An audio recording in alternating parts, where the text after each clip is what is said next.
श्री स्वामी समर्थ. जय जय स्वामी समर्थ. स्वामींचं नाव घेऊन मी आजच्या ह्या नवीन व्हिडिओला सुरुवात करते. यंदा 3 ऑक्टोबरपासून नवरात्रोत्सव सुरू होत आहे. 3 ऑक्टोबरला गुरुवार असून देवी पालखीतून विराजमान होऊन येईल. अश्विन महिन्यातील शुक्ल पक्षाची प्रतिपदा तिथी 3 ऑक्टोबर रोजी सकाळी 12:18 सुरू होईल, तर 4 ऑक्टोबरला पहाटे 2:57 समाप्त होईल. अशा स्थितीमध्ये 3 ऑक्टोबरपासून शारदीय नवरात्रीला सुरुवात होणार आहे. तर शारदीय नवरात्रीची सांगता 11 ऑक्टोबरला होणार आहे. विजयादशमीचा हा सण दुसऱ्या दिवशी म्हणजेच 12 ऑक्टोबर रोजी साजरा केला जाईल. नवरात्रोच्या 9 दिवसात देवींच्या 9 रूपांची विधिवत पूजा आरती केली जाते. याशिवाय नवरात्रीच्या वेळी बहुतांश जण व्रत पूजन, हवन, पाठ आणि जप करतात. नवरात्रीच्या दिवशी देवी दुर्गा घरात प्रवेश करते असे मानले जाते. वर्षभरामध्ये 4 नवरात्री साजऱ्या केल्या जातात. 2 गुप्त नवरात्री असतात, तर एक चैत्र नवरात्र आणि एक शारदीय नवरात्र. तर आजच्या ह्या व्हिडिओमध्ये आपण जाणून घेणार आहेत नवरात्रीच्या 9 दिवसांचे महत्त्व, 9 माळी, 9 रंग, देवींची 9 रूपे, 9 मंत्र आणि देवीला 9 नैवेद्य कोणते आपल्याला दाखवायचे. तर अतिशय महत्त्वाची अशी माहिती आहे तुम्हाला मी जी ह्या व्हिडिओमध्ये देणार आहे. ते व्हिडिओ पूर्ण पहा आणि जर तुम्ही माझ्या चॅनलवर नवीन असतील तर चॅनलला सबस्क्राईब करा आणि शेजारी बेल आयकनसुद्धा प्रेस करा, जेणेकरून तुम्हाला माझ्या नवनवीन व्हिडिओचं नोटिफिकेशन हे मिळत राहील आणि तुम्ही एक पण व्हिडिओ मिस करणार नाही. शारदीय नवरात्री प्रत्येक वर्षी अश्विन महिन्यात साजरी केली जाते. यावेळी देवीची स्थापना करत दसऱ्याच्या दिवशी विसर्जन केले जाते. नवरात्रोत्सवाच्या वेळेस काही ठिकाणी गरबा आणि रामलीलाचे आयोजन केले जाते.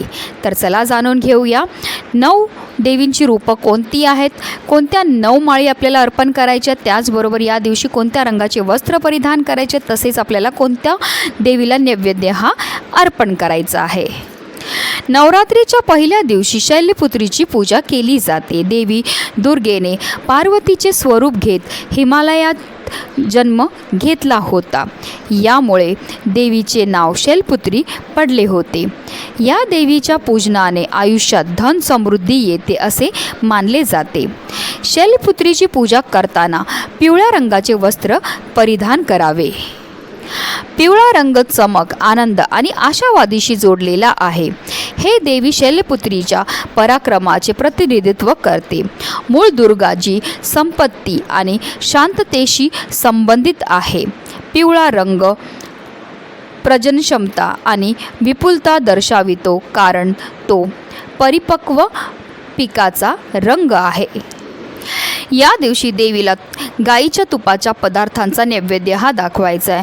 हा नैवेद्य दाखवल्यामुळे आपल्याला निरोगी कायाची प्राप्ती होते. तसेच या दिवशी जी माळा आहे ती तुम्ही केशरी फुलांच्या माळा तुम्ही देवीला अर्पण करू शकतात, किंवा अगदी तुम्ही शेवंती, सोनचाफा या फुलांची माळा अर्पण केली तरीही चालणार आहे. त्याचबरोबर या दिवशी तुम्हाला ओम देवी शैलपुत्रे नमः या मंत्राचा 108 वेळा जप हा करायचा आहे.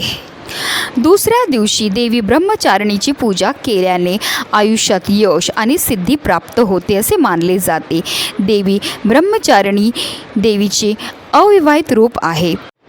या दिवशी आपल्याला हिरव्या रंगाचे कपडे हे परिधान करायचेत. हिरवा रंग निसर्ग, सुसंवाद आणि वाढ दर्शवतो. हे स्कंद मातेचे प्रतिनिधित्व करते. दुर्गेचे 5वे स्वरूप जी आनंद आणि शांततेचे प्रतिनिधित्व करते. या व्यतिरिक्त नवीन सुरुवात आणि जीवनाचे नूतनीकरण करते. या दिवशी आपल्याला देवीला साखरेचा नैवेद्य हा दाखवायचा. साखरेचा देवीला नैवेद्य दाखवल्यामुळे घरातील सदस्यांना दीर्घायुष्य प्राप्त होतं. तसेच या दिवशी देवीला चमेलीच्या फुलांची किंवा अनंत, टगर यासारख्या पांढऱ्या फुलांची माळाही आपल्याला अर्पण करायची आहे. या दिवशी आपल्याला ओम देवी ब्रह्मचारिण्ये नमः, ओम देवी ब्रह्मचारिण्ये नमः या मंत्राचा 108 वेळा जप हा करायचा आहे. तिसरी माळा म्हणजे देवी चंद्रघंटेची पूजाही केली जाते. चंद्रघंटेची पूजा केल्याने वाईट कृत्यांच्या पापांपासून मुक्ती मिळते असे मानले जाते. नवरात्रीच्या तिसऱ्या दिवशी देवी चंद्रघंटाची पूजा केली जाते. या देवीच्या कपाळावर अर्धचंद्र दिसून येतो. या दिवशी राखाडी रंगातील वस्त्र परिधान केले जातात. राखाडी रंग स्थिरता, तटस्थता आणि समतोल दर्शवतो. हे दुर्गाच्या तिसरा अवतार चंद्रघंटाशी जोडला आहे. राखाडी रंग हे संकटावर मात करण्यासाठी आवश्यक असलेल्या शांततेचे प्रतीक आहे. या दिवशी देवीला दूध अथवा दुधापासून तयार केलेल्या पदार्थांचा नैवेद्य हा दाखवला जातो. अगदी तुम्ही खीर तयार करून देवीला नैवेद्य दाखवला तरीही चालणार आहे. यामुळे आपल्या आयुष्यामध्ये असणारे जेवढे पण दुःख आहेत ते दूर होतात आणि आपल्या आयुष्यामध्ये सुख समृद्धी वाढते.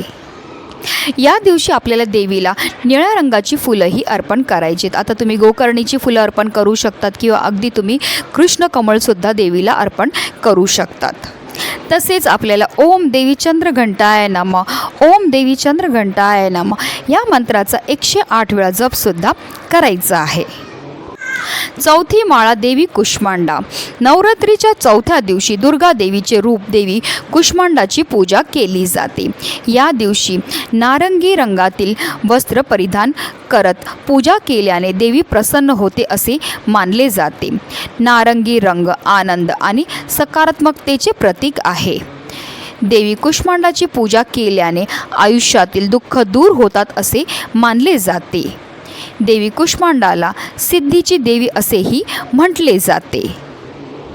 नारंगी रंग जोम, चैतन्य आणि कल्पकता दर्शवतो. हे कुष्मांडाचे प्रतीक आहे. दुर्गेचा चौथा अवतार जो विश्वाचा निर्माता म्हणून पूज्य आहे आणि जी तिच्या अनुयायांना धैर्य आणि चैतन्य देते. नारंगी हा कापणीचा रंग देखील आहे जो संपत्ती आणि भरपूर प्रमाणात आहे.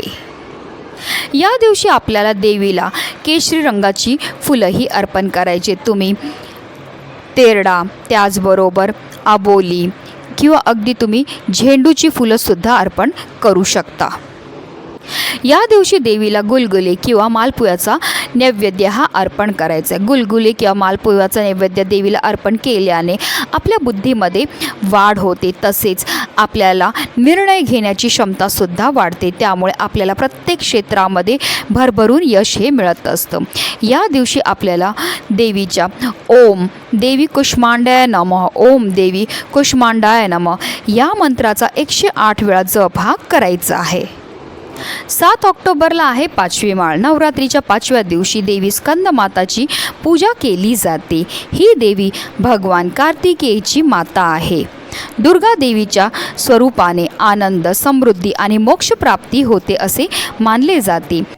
या दिवशी आपल्याला पांढऱ्या रंगाचे वस्त्र हे परिधान करायचे. पांढरा रंग अध्यात्म, शुद्धता आणि शांतता दर्शवतो. हे ब्रह्मचारिणीचे प्रतिनिधित्व करते. दुर्गेचा दुसरा अवतार जो तिच्या अनुयायांना मोक्ष आणि ज्ञान प्रदान करतो.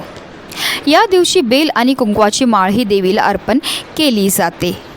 या दिवशी देवीला केळ्यांचा नैवेद्य हा अर्पण केला जातो. केळ्यांचा नैवेद्य अर्पण केल्याने आपल्याला निरोगी काया मिळते. त्याचबरोबर मोठ्यात मोठ्या आजारपासून मुक्ती मिळण्यामध्ये सुद्धा मदत ही मिळत असते. या दिवशी आपल्याला ओम देवी स्कंदमाते नमः या मंत्राचा 108 वेळा जप हा करायचा आहे. नवरात्रीच्या 6व्या दिवशी देवी कात्यायनीची पूजा केली जाते. देवी कात्यायनी वाघावर स्वार असून तिच्या हातात तलवार धारण केलेली दिसते. देवी कात्यायनीची पूजा केल्याने आरोग्य संबंधित समस्या आणि भीती दूर होते. या दिवशी लाल रंग वस्त्र परिधान करून पूजा झाल्यानंतर आपल्याला देवीला मधाचा नैवेद्य हा अर्पण करायचा आहे. लाल रंग क्रिया, शक्ती आणि उत्कटता दर्शवतो. हे कात्यायनी योद्धा देवी यांचे प्रतीक आहे, जी तिच्या 6व्या अवतारात दुर्गेचे रूप धारण करते आणि तिच्या अनुयायांना धोक्यापासून आणि वाईटापासून संरक्षण करते. लाल रंग नैतिकता टिकवण्यासाठी आवश्यक त्याग आणि रक्तपाताचे देखील प्रतिनिधित्व करतो. या दिवशी देवीला मधाचा नैवेद्य अर्पण केल्याने सौंदर्याची प्राप्ती होते, त्याचबरोबर आपल्या आयुष्यामध्ये असणारी जी नकारात्मकता आहे ती सुद्धा दूर होते. या दिवशी आपल्याला करंदळीच्या फुलांची देवीला माळाही अर्पण करायची आहे.